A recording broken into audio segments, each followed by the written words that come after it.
What's going on, y'all, and happy 4th of July to everybody who celebrates this holiday. I do want to be conscious of those who don't celebrate holidays at all, but I want to know what you guys are doing. Drop down in the comments. Are you guys cooking? What are the festivities planned for today? All right, you going to the fireworks show tonight? Whatever the case may be. Some people are at the beach.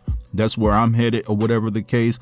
But yo, I just wanted to say, I hope everybody is happy and healthy this morning. So let's just go ahead and get into these topics. And the first thing I want to talk about is this Diddy and Cassie lawsuit. What in the health department is going on here?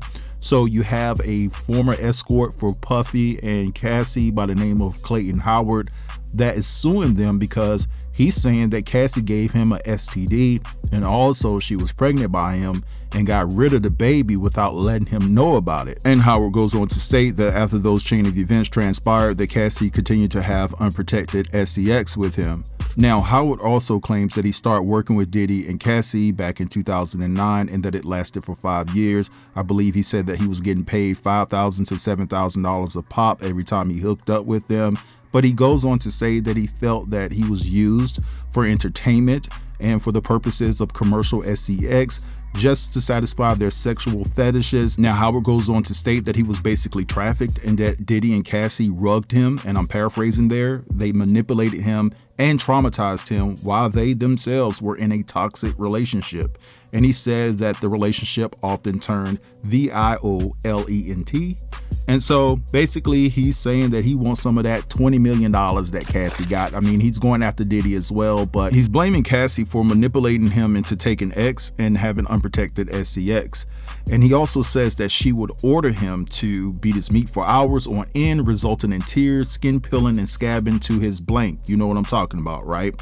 Now, Howard goes on to say that his dealings with Diddy and Cassie left him with physical and psychological injury, lost wages and benefits, medical expenses, pain and suffering, emotional distress, mental anguish, plus loss of enjoyment of life. Now, in this situation, I'm going to give him the same grace because I'm a fair individual that I've given all of the victims, right? If this man is saying that he was manipulated and things of that nature and felt that he was taken advantage of, I gotta respect it. But at the end of the day, I can question some things. I don't know how somebody can manipulate you into having unprotected sex. I mean, he said it was based off of the fact that Cassie manipulated him into taking X, but how can somebody manipulate you into taking X? You're a grown man. No means no, right? You know what I'm saying? Stand on business. And then you kept going back, taking that $5,000, right? You was making some type of a living off of Cassie and Diddy. So I don't understand that dynamic, but still, I'm going to give him the same grace because I wasn't there. And I will take in consideration that he probably had a little bit of jitters because Diddy was there. He didn't know what type of issue it would be. If he said no, he probably was afraid. I don't know. But it is said allegedly that Cassie deemed him to be the favorite person that she hooked up with when they did those freak offs or whatever. And given the fact that he became knowledgeable that she became pregnant with his child, maybe he caught feelings over Cassie. You never know. You know what I'm saying? Because it seems as though in the lawsuit, he's upset with the fact that she actually didn't go through with the pregnancy. Or maybe I'm wrong, he's just adding that in there to add insult to injury to his ego. But at the end of the day, I will say that if he can prove that Cassie passed down something to him that sent him to the health department, you know, that's something that basically would win in court. You know, I don't know, but it just seems as though that Cassie and Diddy, I mean, this is just a foul situation.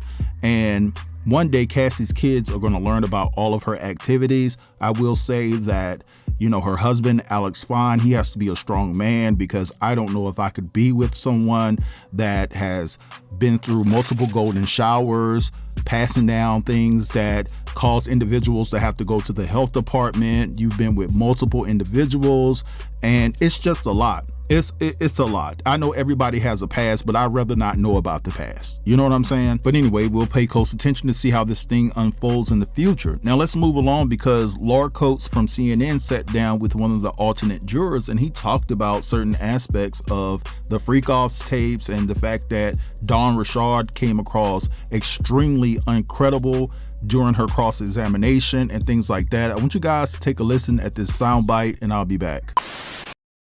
Now is an alternate juror who was in the Sean Diddy Combs trial. George is joining us right now. This was 7 weeks of your life, hearing all of this testimony. You were an alternate. You did not deliberate, but did you agree with the final verdict? I understood the final verdict, and I think if I, because I took a copious amount of notes overall. I think 350 pages worth of notes. Because at the end, we weren't told who was an alternate, who was the main juror until literally the last second when they were reading when the judge was reading his entire statement at the end. It was like the first 12 of you are the jurors, the last 5 are the alternates. So we didn't know, even in the jury room, no one treated everyone, we were equal because we didn't know who was who. Would you have acquitted him on RICO? I think reading all my notes and looking back at the evidence, I probably would have reached the same conclusion as the other jurors. What was it about that charge? I don't, the thing with because we were asked and the judge had instructed us that we have to find him guilty beyond a reasonable doubt. Mm-hmm. And I think there was always a little bit of doubt in people's mind. And I think it was a tough case to prove, especially the first one. And there was always a little bit of doubt there, even from the beginning. Why did you doubt? I think some of the charges, some of the witnesses, if you look at it one way, but then when you were listening to the defense, you could see it their way as well. Were there any witnesses that made you think, I don't believe this? There was one that I think unanimously we kind of all said like, wow, like it was almost like watching like TV. Mm. It was like like when I think her name was Dawn Richard, that one. Mm-hmm. When she on cross-examination. I mean, I never saw such a cross-examination. It was very impressive to watch. What was it about it? I think just how the defense, got into her and really made her, look very not credible. I mean, I even wrote.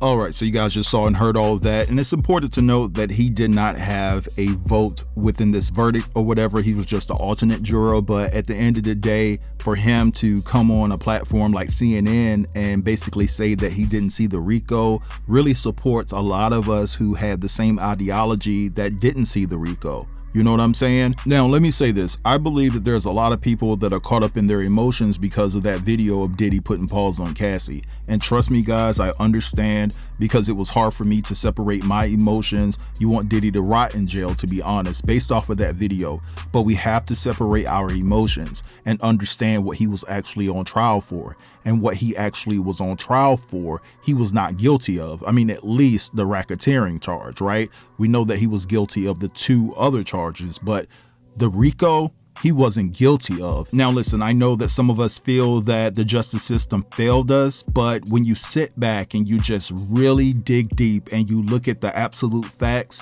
Diddy was fairly charged here. He was fairly charged. I know some of y'all are not gonna like my position on this, but he was fairly charged. My mother brought me up to be a fair individual, and I have to stand on business and not go with this narrative that Diddy should be locked up forever.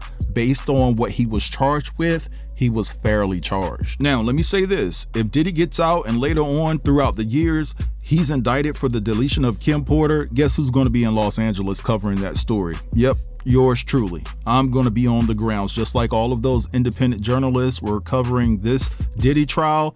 Yeah, I'm going to be out there in Los Angeles, and you can trust and believe I'm going to be serving up the utmost professionalism, honesty, and dignity while I'm covering that trial. So I got my fingers crossed because I feel like Diddy is not out of the woods yet. But anyway, let's move along to a sad story. Big Boy from Outkast, his uncle was deleted in Atlanta, and it had to do with a road rage incident. This is extremely tragic and sad. I want you guys to take a look at this news clip, and then I'll be back to close the video. Now, finding out more details about a man in a road rage incident. Channel 2 Action News has learned the victim is the uncle to Atlanta rapper Big Boy, who was a part of the group Outkast. Channel 2's investigative reporter Ashley Lincoln, live now in Northwest Atlanta. Ashley, you found out more about when the suspect turned himself in. Yeah, George. He turned himself in on Tuesday, nearly 3 weeks after this horrible incident happened. According to Atlanta police, all of this stemmed from a road rage incident that happened here on Joseph E. Lowry Boulevard. After Atlanta rapper Big Boi's uncle was shot, he veered off the road, crashed into this home. His family says now they have nothing left to do but grieve. Jabrian and Janisha Crumbley are now behind bars for their alleged involvement in a road rage incident that turned deadly. The victim is 62-year-old Ramoyne Patton, the uncle of Atlanta rapper Big Boi of the famous group Outkast. Atlanta police say on June 16th, Patton was attempting to make a turn when he got into an argument with Janisha and Jabrian. Police say during that argument, Jabrian Patton. He was hit in the back, causing him to crash into this home on Joseph E. Lowry Boulevard. The car just turned and crashed into the house. Chris Walker, who's house sitting for the landlord, says he couldn't believe the damage when he was allowed back into the home 24 hours later. What the heck happened to my place where I'm staying now? I never thought it would be this property. A representative for Big Boi's family told us he isn't ready to talk. However, the rapper sent Channel 2 Action News a statement saying, "Everybody who knows Uncle Mooney heart aches. A moment of rage has totally pierced the heart of my family forever." Janisha was arrested on June 20th for hindering police to locate Jabrian. He finally turned himself in on Tuesday. Don't end nobody's life over a couple words, man. Just keep driving. See what I'm saying? Like, that's very petty. I think everybody just needs to have more, compassion in their hearts for each other.